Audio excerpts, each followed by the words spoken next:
Está começando o podcast Inteligência Jurídica, canal oficial do Machado Meyer Advogados, que atualiza você com nossa visão sobre as questões que impactam seus negócios.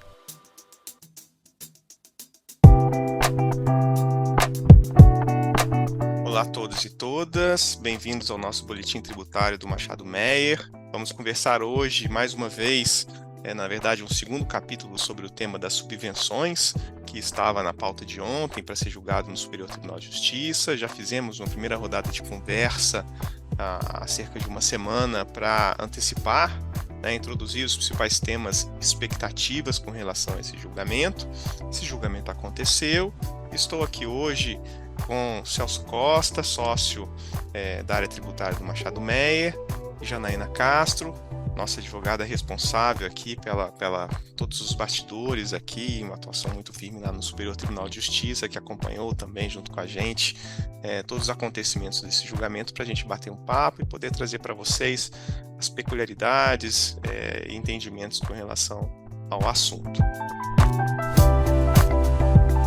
Gostaria inicialmente de fazer uma breve introdução e para recapitular o assunto. Como os senhores bem sabem, foi pautado e iniciou-se e concluiu-se ontem o julgamento do tema repetitivo 1182, no Superior Tribunal de Justiça, e a tese que seria analisada seria especificamente se aplicaria o entendimento do ERESP 1.517.492 aos demais incentivos fiscais. O que isso significa? Em 2017, o Superior Tribunal de Justiça entendeu que os créditos presumidos de ICMS não estariam sujeitos à tributação pelo IRPJ e pela CSLL, com base no entendimento de que ofenderia-se ao Pacto Federativo a tributação pela União de uma desoneração no âmbito estadual. Então estava na pauta de julgamento justamente no dia 26, a aplicação desse entendimento aos demais incentivos fiscais. Redução de base de cálculo, redução de alíquota, diferimento, isenção, entre outros. Essencialmente, havia uma divergência entre a primeira e a segunda turma do STJ. Na primeira turma, liderada ali por um entendimento da ministra Regina Helena Costa, esse entendimento dos créditos presumidos lá de 2017 seria sim igualmente aplicável aos demais incentivos fiscais, ao passo que na segunda turma, liderada ali por um voto e um entendimento do ministro Mauro Campbell, não seria aplicável a tese do Pacto Federativo, embora seria possível analisar-se o tema sob a perspectiva legal, melhor explicando, da perspectiva do artigo 30 da Lei 12.973, sendo cabível, nesse contexto, a avaliação dos requisitos específicos a serem cumpridos pela empresa nesse contexto. Qual que é a diferença prática entre as teses? Na tese maior, do Pacto Federativo, os incentivos fiscais de per si não seriam incluídos ali na base de cálculo do imposto de renda e da contribuição social sobre o lucro, independentemente da verificação desses requisitos. Na tese menor, na tese que acabou prevalecendo, seria necessário sim observar-se aos requisitos legais da 12.973, havendo ainda uma divergência interpretativa e alguma dúvida de como interpretar esses requisitos da 12.973. E aí eu pediria até ao Celso para comentar um pouquinho, foi um pouco controvertida aí a conclusão sobre a resultante desse julgamento e sobre o entendimento, sobre como hoje a gente poderia interpretar essa tese fixada. Obrigado, Daniel, pela introdução. Isso mesmo, o julgamento ele teve diversas discussões.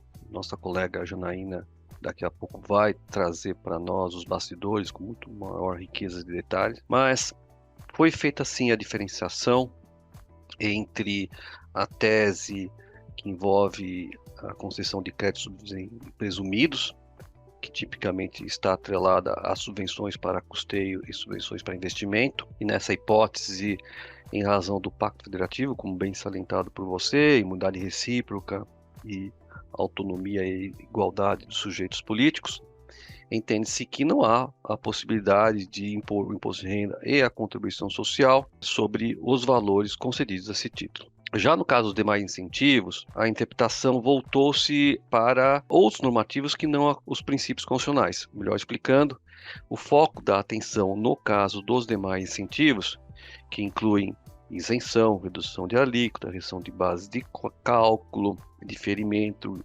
dispensa de pagamento e vários outros, está alicerçada lá no artigo 9º da Lei Complementar 160, que introduziu o parágrafo 4º ao artigo 30. E lá está dito de uma forma muito clara que os demais incentivos consideram-se subvenções de investimento para os fins do disposto nesse artigo. Ou seja, para os fins dispostos no artigo 30, os demais incentivos são considerados subvenções para investimento. O artigo 30, como nós sabemos, é o artigo que permite a exclusão para fins do imposto de renda da contribuição social, mas ao mesmo tempo demanda algumas características, algumas condições. A mais comumente lembrada é a necessidade de alocação dos valores em reserva de incentivo fiscal, o que impede a distribuição dos valores aos acionistas. E aí o STJ concluiu que, tendo em vista que essa equiparação ocorre por meio da lei complementar e que a lei complementar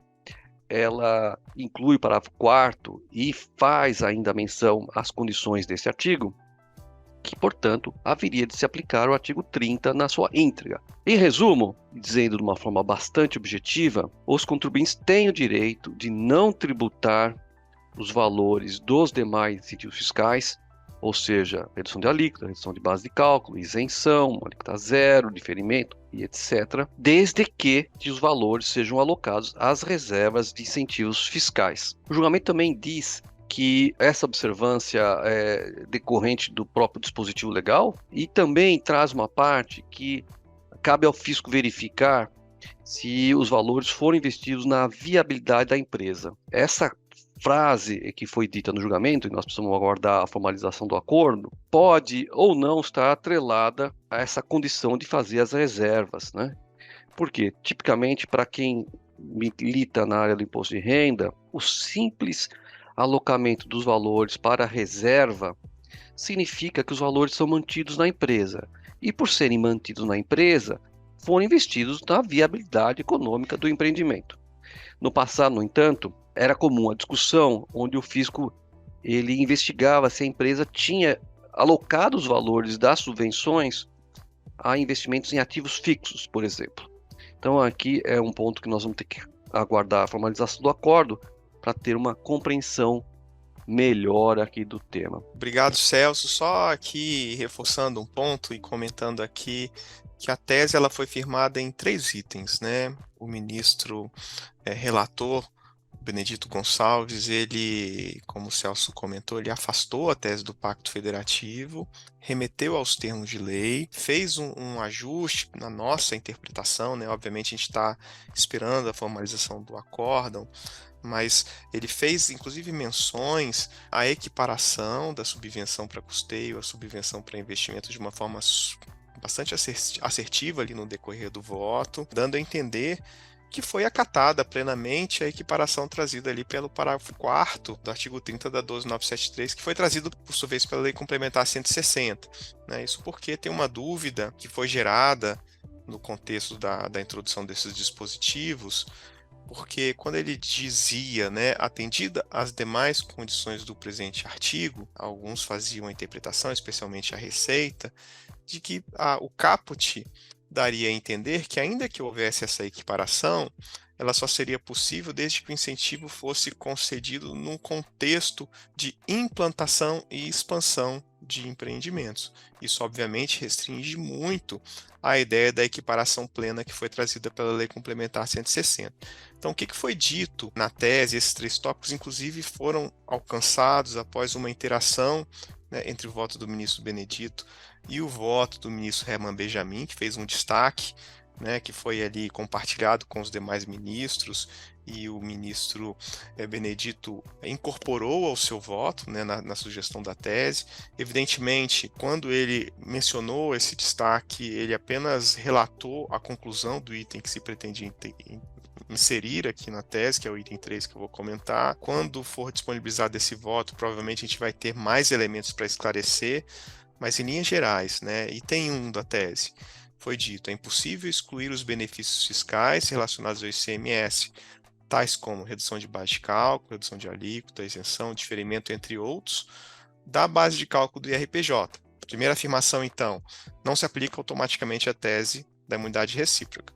Aí ressalva, salvo quando atendidos os requisitos previstos em lei, artigo 10 da Lei Complementar 160 e artigo 30 da 12973, né, e aí remete ali para uma expectativa sobre esses requisitos, não lhes é aplicando o entendimento firmado no ERESP 1.517.492, que excluiu o crédito presumido de ICMS da base de cálculo das taxações federais já mencionadas.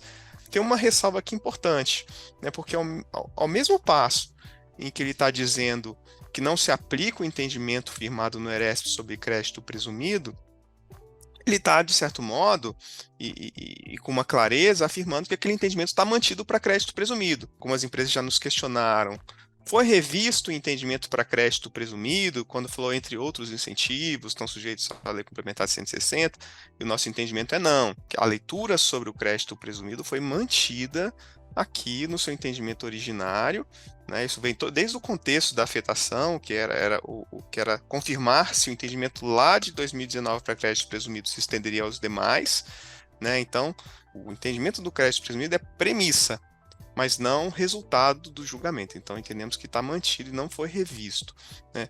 E aí, item 2, para a exclusão dos benefícios fiscais relacionados ao ICMS, tais como redução de base de cálculo, redução de alíquota, isenção, diferimento, entre outros, da base de cálculo do IRPJ e CSLL, não deve ser exigida a demonstração de concessão como estímulo à implantação ou expansão do empreendimento econômico.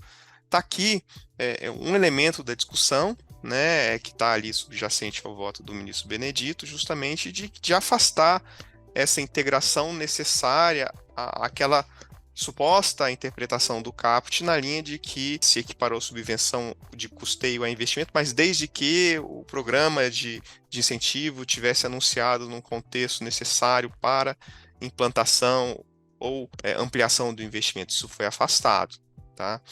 E aí vem o item 3, que é justamente esse que gerou um pouco mais de polêmica, que veio ali da intervenção do ministro Herman Benjamin. O ministro Francisco Falcão também manifestou interesse em fazer uma ressalva nessa linha, mas ficou satisfeito quando foi incorporada a ressalva do ministro Herman, que é o seguinte, o item 3, considerando que a Lei Complementar 160 incluiu os parágrafos 4º e 5º no artigo 30, né, ou seja, está reafirmando a validade do parágrafo 4º, aqui que está falando da equiparação.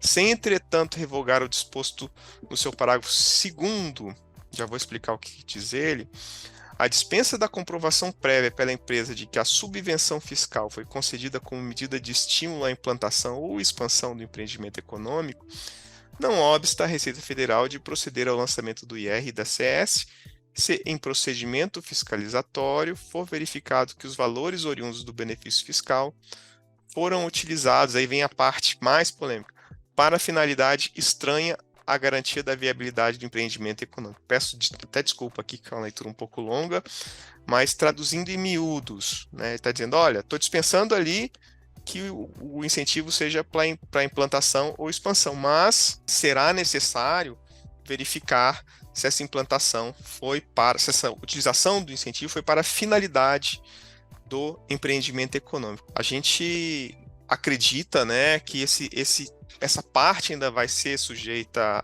a interpretações e a debates, por isso que a gente ressalva aqui a necessidade de publicação ampla do acórdão, mas a priori a interpretação que a gente vê aqui como consistente é de que não se está afastando a equiparação de subvenção para custeio a subvenção para investimento, ou seja, não se reconduziu aquela ideia anterior de que necessariamente tem que ser um incentivo para investimento, mas que esse incentivo seja controlado em reserva e a sua utilização dentro daquelas finalidades e modalidades do parágrafo 2º, que diz exatamente sobre isso. Essa é uma interpretação possível, mas sujeita à confirmação aí com a publicação da íntegra do acórdão.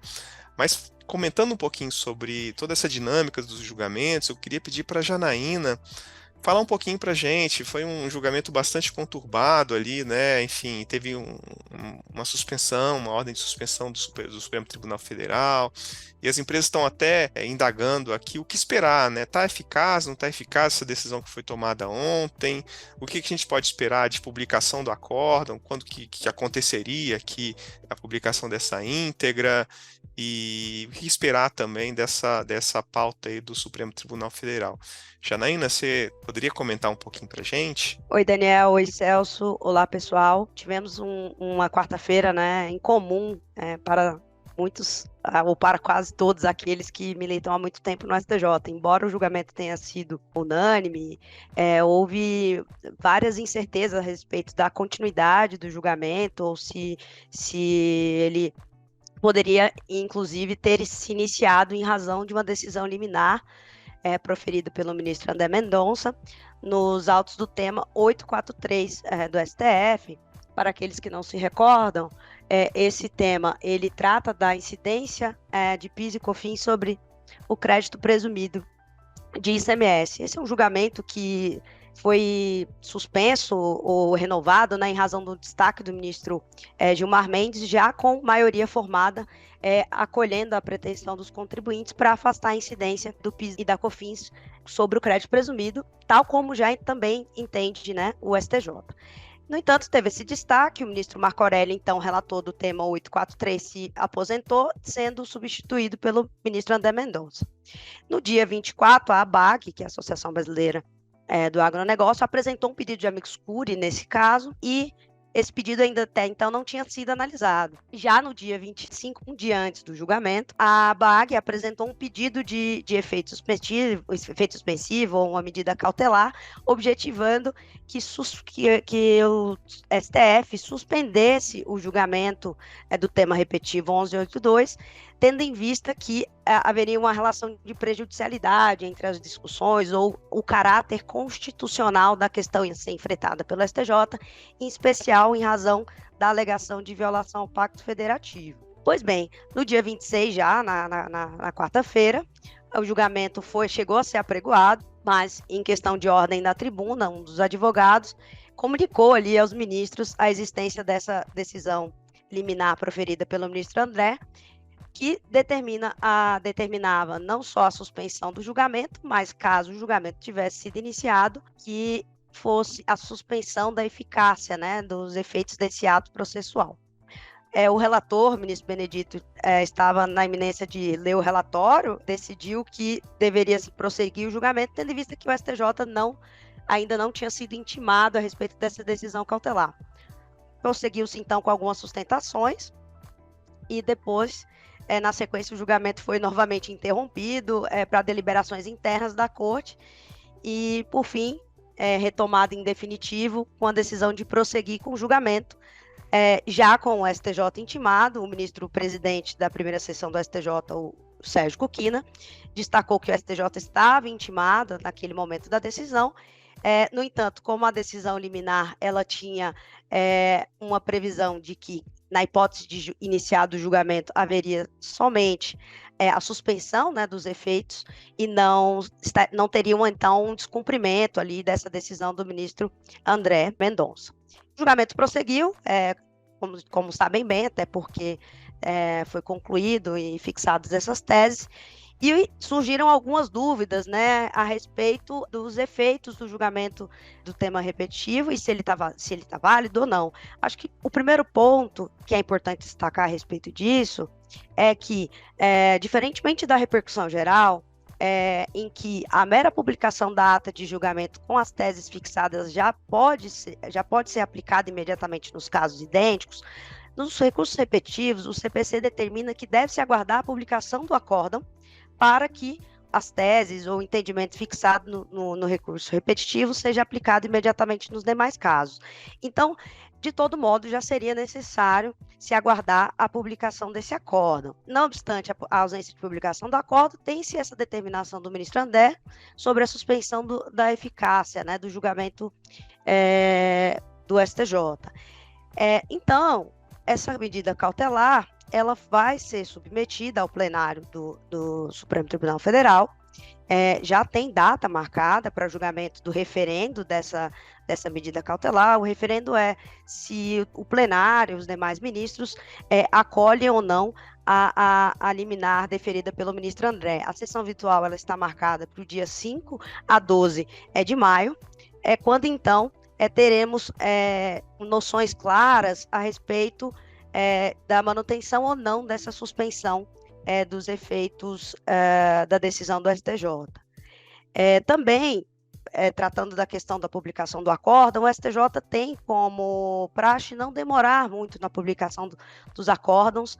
É comum que os acórdãos sejam publicados rapidamente, em especial em casos em que houve um julgamento unânime, como o Daniel colocou bem, os ministros construíram ali a tese, convergiram a respeito de vários pontos, então não se espera que haja uma demora na publicação desse acórdão. Muito obrigado, Janaína. E você tocou em 2 pontos que são muito importantes aqui para a gente prever os próximos passos da decisão final sobre essa discussão. O primeiro é o acórdão do STJ, que realmente vai nos dar esclarecimentos aqui sobre esses pontos de dúvida, né, sobre a efetiva extensão aqui de todos os pontos que foram definidos na tese. E outra grande repercussão que a gente espera é não só sobre os efeitos dessa decisão, né, que está sujeita a subjúdice agora no Supremo, mas também há uma expectativa de que, dependendo de como o plenário analisar o referendo da cautelar, pode haver uma sinalização do Supremo sobre uma pretensão de revisitar ou não esse assunto, né? De abrir-se, né, a uma perspectiva de revisitar ou não o tema, e digo revisitar no seguinte sentido: quando foi analisado o tema 957, né, de repercussão geral, o Supremo já havia se manifestado no sentido de que essa matéria seria infraconstitucional, né, a questão dos, ao menos sobre o tema do crédito presumido, né, que não seria objeto ali de análise da perspectiva da sua inclusão ou não na base do IRPJ e da CSLL. Então, a princípio, havia um termômetro ali, uma sinalização de que isso ficaria estritamente sobre uma apreciação do STF. Agora, na decisão do ministro André Mendonça, justamente houve uma sinalização de que os temas eles estão imbricados, né?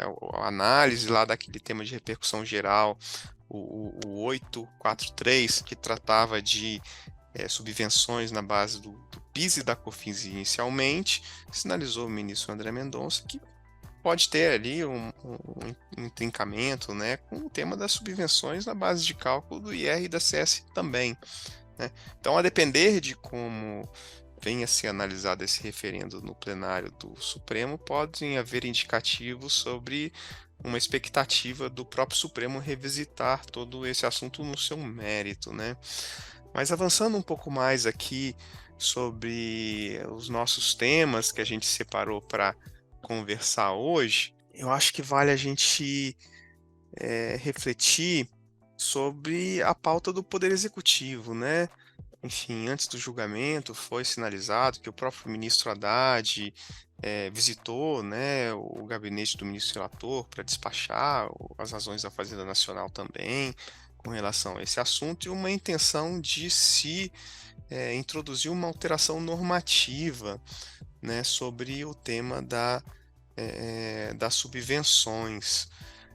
Celso, será que você poderia comentar para a gente um pouquinho sobre que alteração normativa poderia ser essa, em que contexto que ela viria? Claro, Daniel. Bom, retomando aqui, então hoje nós temos 2 grandes teses já analisadas pelo STJ. Na primeira, que é a mais antiga, fundada no Pacto Federativo, ela cuida das subvenções para custeio, subvenções para investimento, equipara as 2 subvenções e determina, com base na ideia do Pacto Federativo, a impossibilidade de cobrança do imposto de renda e da contribuição social sobre os valores subvencionados. Essa tese tem um diferencial porque, em princípio, como ela está sendo analisada e está sendo interpretada a partir do texto constitucional, não é passível de inserção de restrições. Restrição, eu estou dizendo, alocação dos valores em reserva. Então, esta primeira tese, ela permite, ou pode permitir, mas isso depende de uma leitura caso a caso, a distribuição dos valores a título de lucros para os acionistas. A segunda tese, ela não parte do texto constitucional, né? Ela parte por meio de uma equiparação legal trazida pela Lei Complementar 160, que inseriu o parágrafo 4º no artigo 30. Então, nós estamos descendo aqui para o nível infraconstitucional e interpretando o sistema jurídico a partir da lei complementar. E nesse ponto de vista, em que pese os grupos e os advogados, as empresas, ou seja, todos os praticantes do direito terem diversos pontos de vista e muita discussão foi levantada e até hoje ocorre, o fato é que, estritamente do ponto de vista jurídico, a decisão do STJ é acertada. E por que ela é acertada? Porque a lei complementar, ela de fato inseriu no sistema jurídico uma equiparação. Ela diz lá, os demais incentivos fiscais financeiros são considerados subvenções para investimento. Essa interpretação literal, a partir do texto, ela é muito sólida. Inclusive, vale lembrar que os demais incentivos fiscais, eles estão listados no Convênio 190, que foi editado à época. Então, em 2017, saiu a Lei Complementar 160. Naquela época também saiu o Convênio 190. E lá no Convênio 190, no primeiro artigo, tem lá a lista. Uma lista enorme. E ainda no final eu falo demais incentivos. Ou seja, existe uma cláusula lá, catch-all. É bastante ampla. Então, do ponto de vista jurídico, a tese está muito bem alicerçada. E daí quer nos parecer que existe, portanto, a preocupação da Fazenda em levar o assunto para o Congresso, né, podendo começar por meio de um ato executivo ou tratar do assunto no Congresso, para que a lei complementar seja mudada a fim de ter uma redação mais restrita, não tão ampla quanto a que existe hoje.